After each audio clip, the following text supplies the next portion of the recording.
afin de répondre à cette problématique, c'est la solution Sedge moyen de paiement qui va permettre de simplifier votre quotidien pour tout ce qui est gestion d'encaissement ou de décaissement.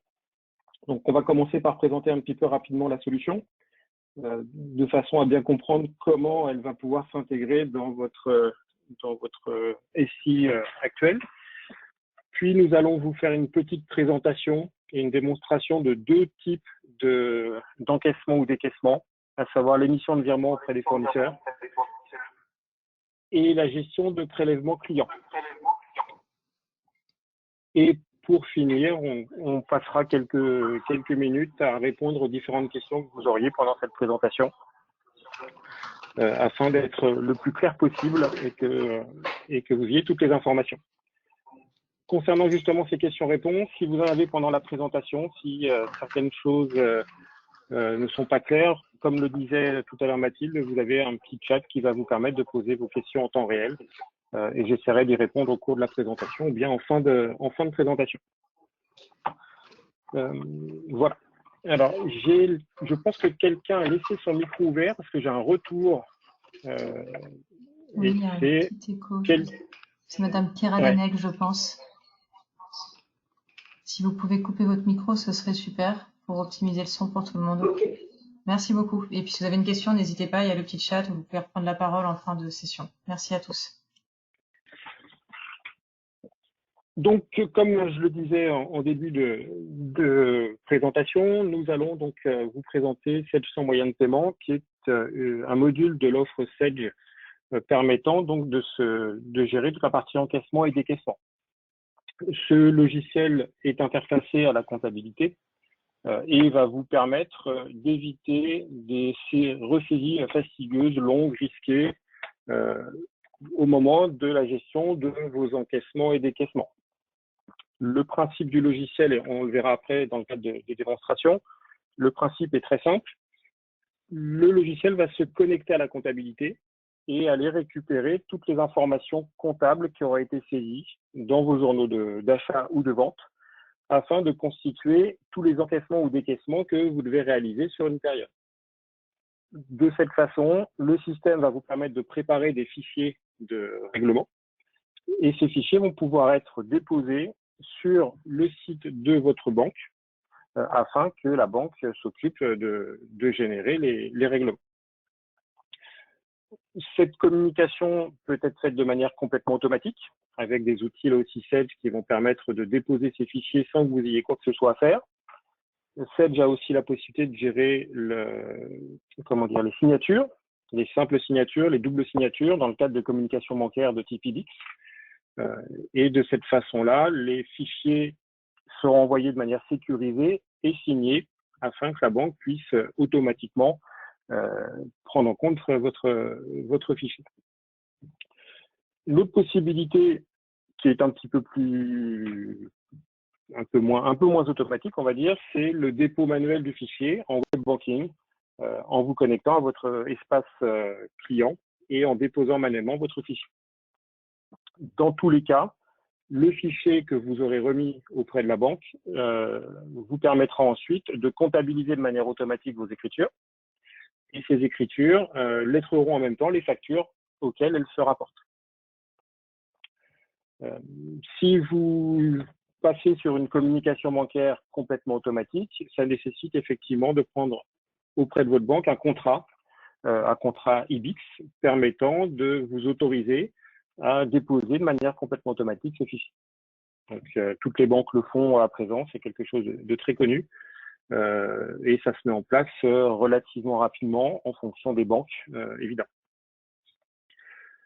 Ce que je vous propose, c'est qu'on va se connecter donc à l'application, on va regarder un petit peu comment ça se passe, quelles sont les interactions avec la comptabilité et éventuellement quels sont les besoins à renseigner sur Sedge pour pouvoir bénéficier de manière automatique de ce module. Donc, je vais me connecter ici à mon logiciel de moyen de paiement. Je vais me connecter en tant qu'administrateur et j'accède ici à l'intégralité donc de ma gestion d'encaissement et de décaissement.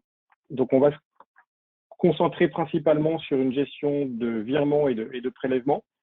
sachant que la solution vous permettrait, pourquoi pas, de gérer aussi des remises d'espèces, des remises de cartes bancaires, de gérer des LCR à l'encaissement, mais aussi la partie décaissement avec la gestion de chèques, avec pourquoi pas l'émission de lettres chèques possibles dans les moyens de paiement, la gestion des virements de trésorerie et des virements internationaux.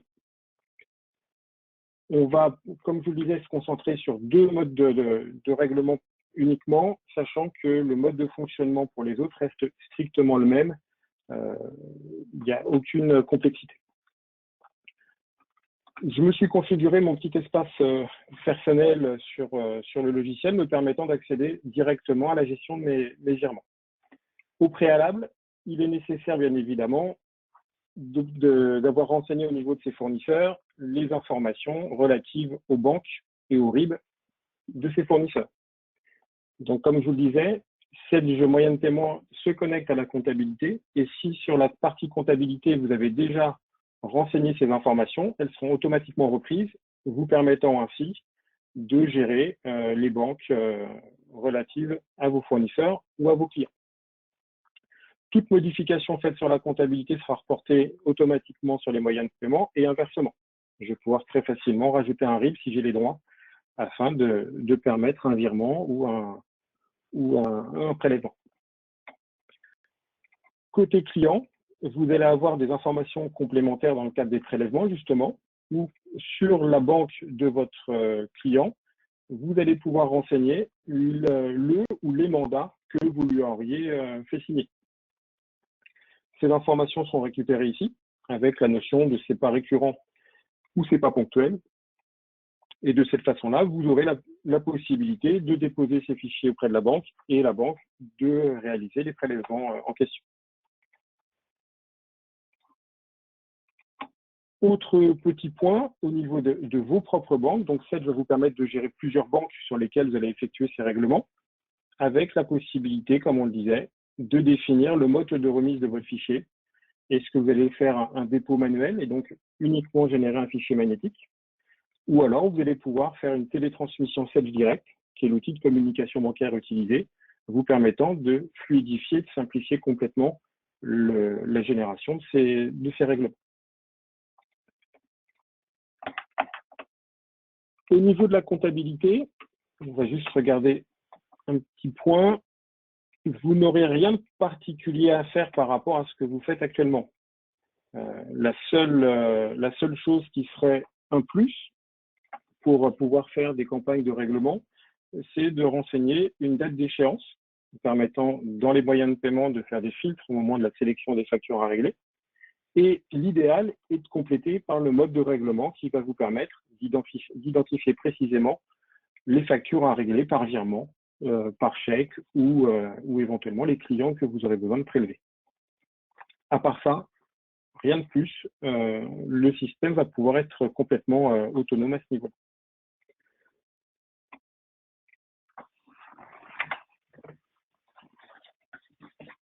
Comme je vous le disais, on va commencer donc par faire une première opération de décaissement. Et chaque encaissement ou décaissement dans Sedge va se faire de deux façons, selon deux étapes.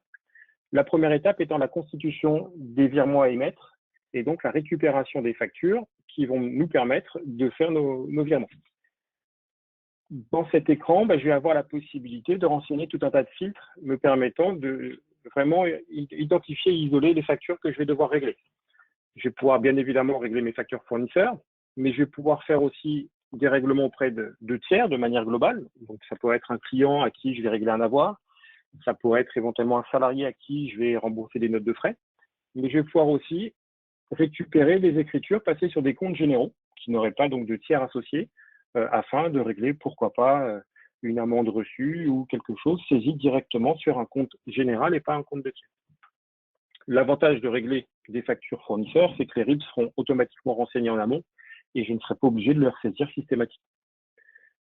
Je vais pouvoir ensuite, comme on disait, indiquer ici, par exemple, une fourchette de date sur laquelle récupérer les écritures. Je vais pouvoir aussi filtrer ici sur un journal sur lequel je vais aller récupérer les factures que je vais vouloir régler. Et puis, je vais pouvoir aussi indiquer que je ne souhaite régler que mes virements ou mes LCR ou mes chèques en fonction de ce que j'aurais fait comptablement sur mes écritures. D'autres critères sont disponibles et une fois cette sélection faite ici, je vais pouvoir retrouver à l'écran les différentes écritures qui auront été passées en comptabilité. Je vais retrouver les informations sur le fournisseur, sur mes dates d'échéance, sur mes modes de règlement et de cette façon pouvoir constituer les virements que je vais devoir réaliser.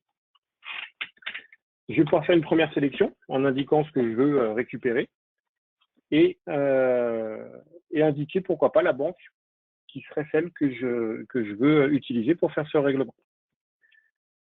Je vais pointer mes factures et de manière automatique, le système m'a renseigné ici les différentes positions de règlement pour m'indiquer que ce virement sera à faire en premier, celui-ci en second, etc., etc. Et en faisant OK pour valider, je retrouve de manière automatique toutes mes échéances que je vais régler. Si je regarde rapidement comment se compose une échéance, ben, j'ai la date de règlement, j'ai ici l'intitulé de mon compte fournisseur concerné, je vais avoir ici les montants, les numéros de facture, les motifs, et de manière automatique, le système va me reproposer tous les RIB qui auront été rattachés à mes fournisseurs. On est sur des virements SEPA, ce qui va vous permettre de faire des règlements, que ce soit des règlements en euros en France ou des règlements en euros dans l'espace SEPA. On n'est plus dans des virements de type internationaux. Vous êtes sur des virements SEPA qui intègrent donc tous les pays membres du SEPA. Je vais pouvoir consulter ici le détail de la banque de mon fournisseur.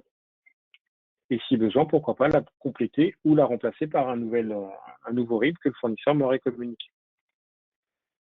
Là, je suis parti sur une saisie automatique, on va dire, mais pour X raisons, je peux très bien avoir un acompte à verser à un de mes fournisseurs ou je vais avoir une note de frais ou une avance à faire à un salarié. Je vais pouvoir ici créer de toutes pièces un règlement sans pour autant l'avoir rattaché à une écriture comptable. Et auquel cas, c'est ici, je vais pouvoir indiquer que je vais faire ici à ce fournisseur un règlement de 1 000 € et c'est un acompte sur la facture que j'aurais reçue avec un compte apogée. Et de cette façon-là, le fournisseur, je vais récupérer de la même manière sa banque. L'avantage de partir sur des écritures de la comptabilité, je vais pouvoir ici retrouver à n'importe quel moment toutes les factures qui auront été réglées par ce virement. Ici, je n'en ai qu'une, mais vous allez voir que j'ai la possibilité là aussi, si je recommence mes règlements, je vais prendre plusieurs factures pour un même fournisseur. Même si ce n'est pas du virement, je vais pouvoir à n'importe quel moment faire des règlements par virement. Je vais faire un regroupement par tiers et de cette façon-là, toutes les échéances que j'ai pointées ici vont être réglées en une seule fois. Donc un seul virement pour plusieurs factures qui vont être sélectionnées. De la même manière, si pour un virement que je fais, j'ai éventuellement, alors je vais le faire avec cette facture, voyez, ici, hop, je vais prendre ces deux échéances, je vais pouvoir régler uniquement le solde de la facture si, par exemple, j'ai déjà versé un acompte et que l'acompte a été comptabilisé. Et je retrouve ici mes deux échéances hop, et je vais pouvoir, tac, cette fois, avoir le détail, si je veux bien. Hop, voilà. Et je vais retrouver à chaque fois le détail des écritures qui seront réglées par ce virement. Une fois que j'ai préparé ces différents règlements, je vais pouvoir passer à la seconde étape qui va constituer la génération de mes virements. La première partie, on est vraiment sur la préparation. On va être plusieurs utilisateurs potentiellement connectés en même temps pour générer ces virements. Et une fois que ces virements sont prêts, ils vont disparaître de cette fenêtre-ci pour être automatiquement récupérés dans cette deuxième étape de gestion des virements. Et là, les virements sont en attente de génération. Dans les fenêtres successives que j'ai ici, je les retrouve tout simplement à cet endroit. Et je vais avoir la possibilité, là encore une fois, de pouvoir reconsulter les différentes informations, les modifier, etc., etc. On peut tout à fait imaginer que deux personnes s'occupent des règlements.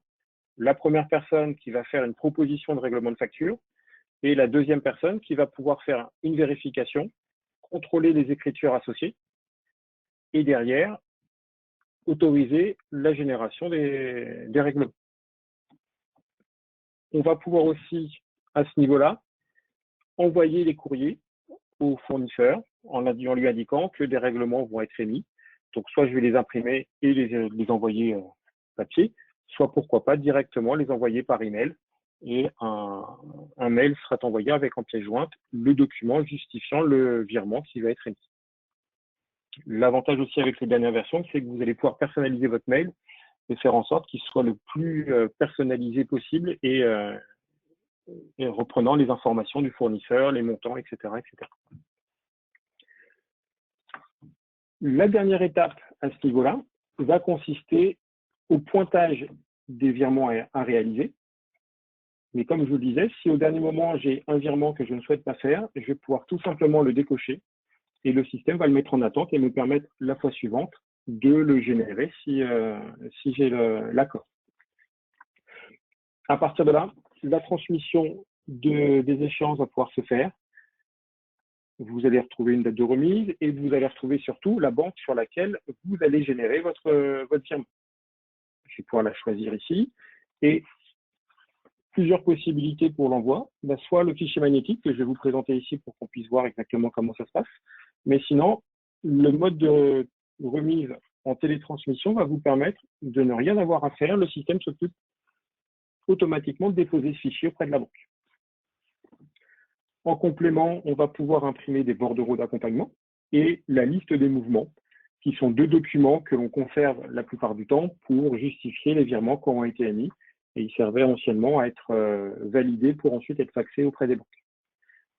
Comme je suis en mode manuel, le système me propose dans un premier temps d'enregistrer mon fichier et ensuite, il va me permettre de générer mes documents. Ces documents, hop, les voici.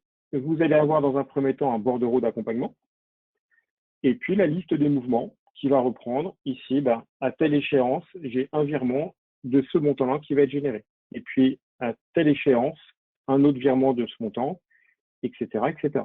Donc là, comme j'ai que des échéances différentes, j'ai autant de pages que de virements. Et je retrouve ici tous les virements qui vont être émis. Je vais retransmettre ces éléments. Je vais générer mon fichier sans imprimer ces documents. Hop. Je vais écraser le fichier que j'ai généré précédemment. Et vous voyez que de manière automatique, le système ne m'a conservé sur cet écran que les éléments qui étaient en attente et qui n'ont pas été télétransmis. Sur l'étape banque, je retrouve ici tout ce qui a été envoyé. Et encore une fois, j'ai la possibilité à n'importe quel moment de savoir ce que ça concerne et encore une fois, les écritures associées. Pour le télétransmettre à la banque, comme je vous le disais, si vous n'êtes pas avec la solution Sedge Direct, qui se serait ouverte de manière automatique pour déposer le fichier, mais qui pourrait être utilisée par là aussi une troisième personne qui aurait l'habilitation pour déposer ces fichiers.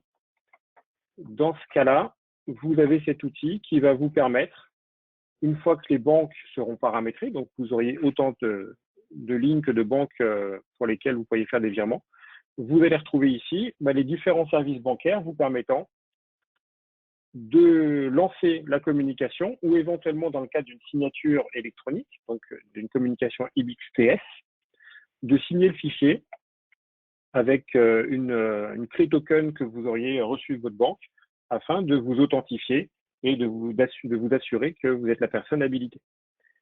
Vous avez aussi un moyen de contrôle vous permettant de consulter le détail du fichier qui va être envoyé. Et de cette façon-là, vous pouvez vous assurer que le montant des virements, c'est bien ce qui était prévu. Et vous avez ici les différentes échéances de générer. L'autre possibilité, parce que ce n'est ni plus ni moins qu'un fichier texte au format XML, donc ce fichier, il est ici, vous auriez la possibilité de déposer manuellement ce fichier en vous connectant directement à partir de l'espace Sedge sur le site de votre banque. Hop. et ainsi aller déposer en téléchargeant le fichier généré par Sedge, récupérer ce fichier et le déposer auprès de la banque, avec derrière toutes les validations que la banque vous demande de faire pour que le fichier soit pris en compte. Voilà, donc c'est le même mode de fonctionnement que ce que vous pourriez faire actuellement sur le site de la banque en saisissant directement vos virements. Là, l'avantage, c'est que le fichier vous remplit de manière automatique les virements qui seront à réaliser. Une fois la communication bancaire établie, la dernière étape qui va être à réaliser, ça va être justement la comptabilisation de ces écritures. L'avantage des moyens de paiement, c'est que vous n'aurez pas besoin de ressaisir quoi que ce soit. Vous allez pouvoir ici mettre à jour automatiquement la comptabilité. De cette façon-là, vous allez déjà pouvoir consulter le journal des écritures qui vont être envoyées et ainsi avoir une idée de ce que comptablement le système va vous proposer. Le schéma comptable peut être revu éventuellement. Là, j'ai une contrepartie à chaque ligne. Je pourrais faire une centralisation éventuellement de mes virements réalisés à la même date d'échéance. Mais vous avez ni plus ni moins que le journal comptable qui va être comptabilisé. Vous allez pouvoir ici filtrer en demandant de n'envoyer que les virements, par exemple, à une date limite éventuellement. Et en cliquant sur comptabiliser, le système va vous permettre de comptabiliser toutes vos écritures de règlement que vous avez réalisées.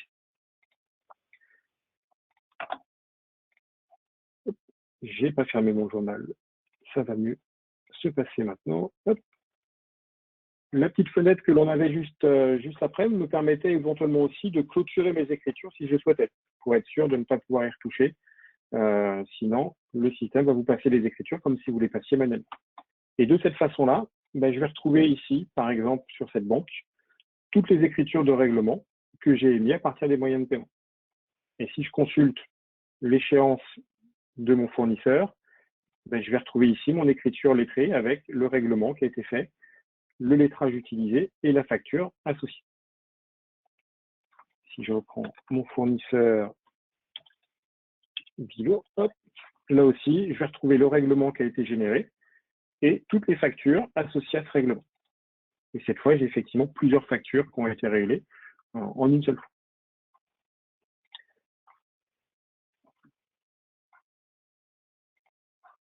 Si je retourne sur les moyens de paiement, tous les virements émis seront historisés et vous aurez la possibilité de retrouver à n'importe quel moment ce qui aura été fait et de purger à terme l'historique pour éviter d'avoir toute une liste de virements qui, au final, ne serviront plus à rien ici.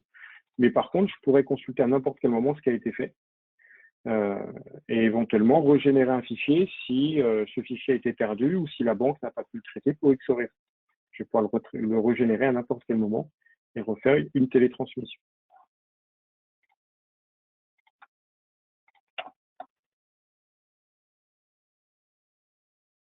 Comme je vous le disais, là, on est parti sur les décaissements, mais le système va vous permettre là aussi de demander à la banque de faire des ordres de prélèvement auprès de clients qui vous régleraient de cette façon-là.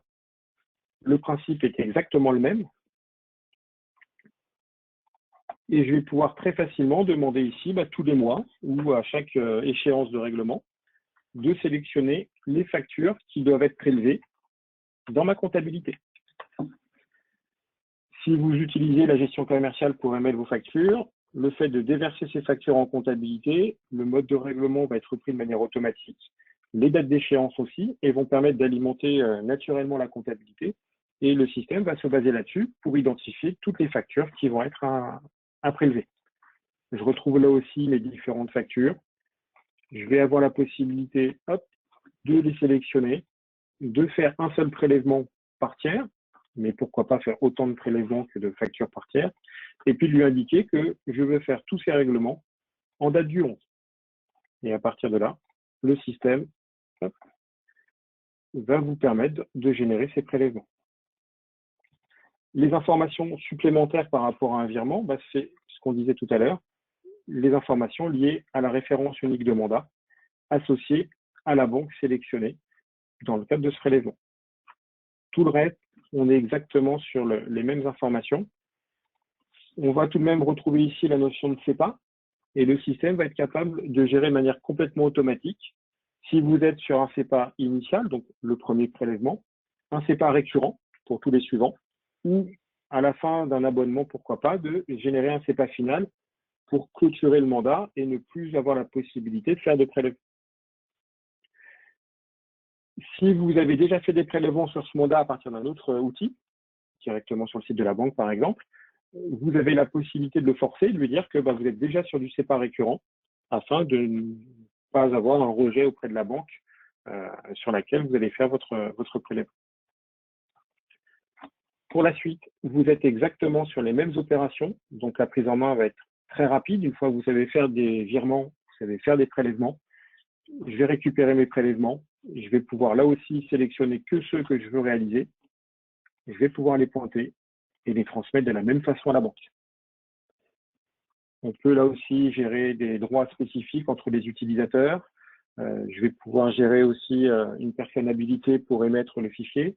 Voilà. Tout ça, ça va se configurer pour que le système des moyens de paiement épouse vos procédures en interne et le process que vous avez déjà mis en place en automatisant autant que possible les différentes étapes. Là, pour générer tous mes prélèvements, je n'ai pas eu besoin de faire de saisie particulière. Le système s'est auto-alimenté de ce que l'on a dans la comptabilité.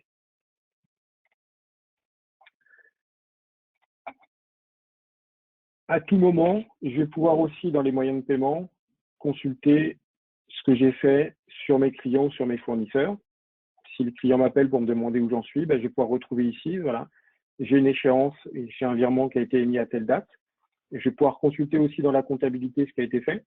Donc, je n'ai pas besoin d'accéder directement au logiciel de comptabilité. Je vais pouvoir me reposer uniquement sur les moyens de paiement afin d'identifier ce qui a été fait sur un compte et répondre à mon client et à mon fournisseur. Une chose aussi très importante qui a été mise en place avec les dernières versions, c'est une traçabilité des enregistrements, c'est-à-dire que vous allez pouvoir identifier très facilement sur la base ce qui a été fait au niveau des RIB. C'est-à-dire que je vais pouvoir modifier éventuellement, donner le droit à certains utilisateurs de modifier les RIB, mais j'aurai un historique qui va être automatiquement généré afin de savoir qui a fait quoi et qui a modifié un RIB, quand. Toutes ces informations-là seront dans le système afin d'éviter la modification des RIB de manière intempestive sans savoir qui a fait quoi. De même que je vais pouvoir bloquer l'accès au RIB et ne pas autoriser un utilisateur à saisir un RIB et de ne se baser que sur les RIB qui auront été saisis sur la solution. Là aussi dans un but de sécurisation des enregistrements.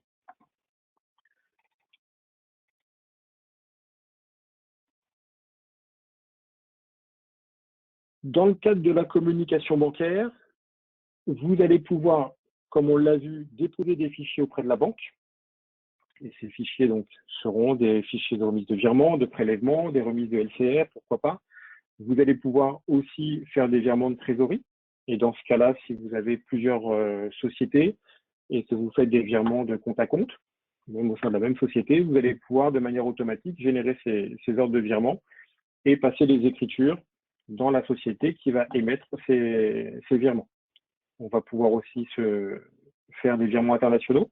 Dès que vous serez dans une devise autre que l'euro ou vous allez faire un virement auprès d'un fournisseur hors la zone CEPA, vous serez dans le cadre d'un virement international.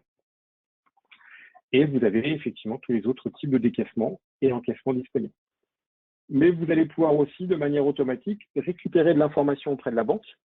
Et cette information, ça va être des relevés de compte que vous allez pouvoir récupérer de manière quotidienne, afin d'alimenter de manière automatique la comptabilité. Et toutes les opérations qui ne passeraient pas par les moyens de paiement vont pouvoir de cette façon être comptabilisées et récupérées sous forme d'extraits bancaires. Et ces extraits vont être centralisés ici et vous aurez la possibilité de consulter à n'importe quel moment toutes les opérations qui auront été réalisées sur les comptes. À partir de là, ce ne sera pas que de la consultation possible, vous allez pouvoir dans une fonction de saisie des opérations bancaires, passer vos écritures à partir de ces relevés. Je vais choisir ici ma banque. Hop. Et je vais pouvoir faire appel ici à un extrait que j'aurais téléchargé précédemment.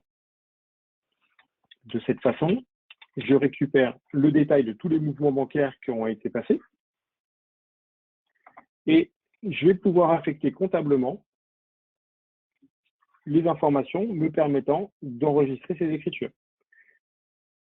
J'accède bien évidemment comme en saisie. Je vais pouvoir sélectionner le fournisseur en question. Je vais renseigner la bonne date. Là, les extraits datent d'un petit moment. Donc, je vais dire qu'on est sur 2020. Mais je vais pouvoir ici affecter tous mes mouvements bancaires afin de passer mes écritures de manière complètement automatique. Je n'ai pas besoin de ressaisir. Je vais récupérer les libellés d'écriture présents sur mon relevé de compte. Les montants vont se renseigner de manière automatique, ainsi que les modes de règlement. Si certains éléments ont déjà été passés en comptabilité parce que justement générés par les moyens de paiement, il me suffit de ne pas les affecter comptablement et au moment de la génération des écritures, le système va me permettre de gérer ces écritures, soit en les supprimant parce que je n'aurai jamais besoin de les affecter, soit en les conservant pour que la fois suivante, voilà, je puisse continuer ma saisie et affecter là aussi un nouveau fournisseur pour lequel j'ai fait ce chèque.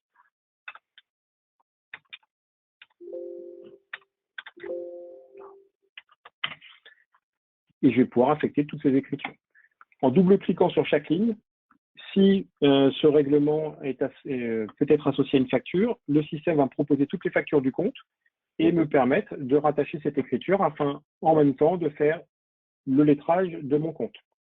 Et chaque opération qui va être enregistrée à partir de ce relevé de banque va être aussi rapprochée. Donc, mon rapprochement bancaire va se faire au fur et à mesure de la saisie que je vais faire au niveau du système.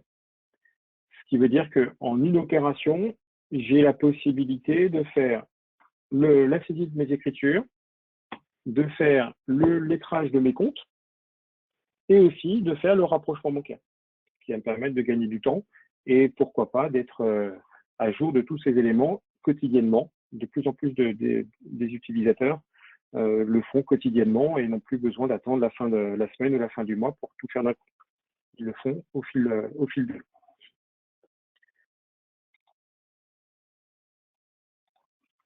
Voilà pour cette présentation des moyens de paiement et de la communication bancaire associée. Je ne sais pas si vous avez des questions sur ce module.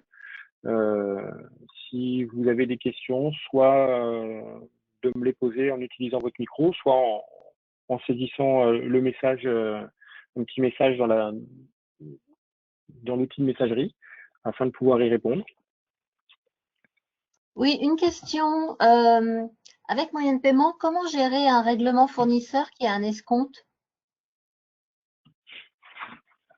Alors, tac, je vais me remettre ici et je vais récupérer ces informations. Alors, votre escompte, il sera comptabilisé, je suppose, Bien sûr. à l'avance. Donc, au moment où vous allez faire votre À sélection l'avance, ici, je ne sais pas justement si on peut, parce qu'en fait, nous, nos factures viennent de la GESCOM, sont déversées en compta. d'accord. Donc, moi, ma facture, elle est saisie enfin, elle est comptabilisée automatiquement. Donc, l'escompte, est-ce que je dois modifier l'écriture comptable pour mettre en évidence l'escompte ou est-ce que je peux le faire directement dans moyen de paiement? Alors, les moyens de paiement vont vous permettre effectivement ici, par défaut, le système va vous proposer de régler le montant total de la facture. Voilà. Et si je fais pas le total, comment je fais? Vous pouvez ici saisir un montant différent. Et de cette façon-là, vous allez Attendez, avoir ici, c'est un peu petit, j'arrive pas à voir. tout en haut à D'accord, gauche, en fait, vous avez une zone voilà, vous permettant de saisir le montant que vous souhaitez régler. Et à cet endroit-là, vous allez pouvoir indiquer pour quelles raisons, si c'est un règlement partiel ou si c'est un escompte que vous allez justement enregistrer en même temps. D'accord. C'est-à-dire que je me mets sur la ligne de la facture et quand je fais montant à régler avec un montant. D'accord. Et quand je valide ce montant, j'ai votre. Ah, faut que je valide Voilà, l'écart, d'accord. Voilà, vous avez ici un petit bouton écart qui va vous permettre de comptabiliser l'écart sous forme d'escompte ou alors un autre type d'écart. Et dans ce cas-là, vous allez pouvoir définir quels sont les comptes à utiliser s'ils ne l'ont pas été dans le paramétrage général. D'accord, alors attendez, montant réglé. Et ensuite, écart. D'accord, bah, j'avais pas vu, effectivement. Merci. Mais je vous en prie. Est-ce que vous avez d'autres questions? Est-ce que vous souhaitez qu'on fasse un point sur certaines informations, sur les contrats bancaires nécessaires dans ce cadre-là? Voilà, je suis à votre disposition, n'hésitez pas. On a encore un petit peu de temps si besoin.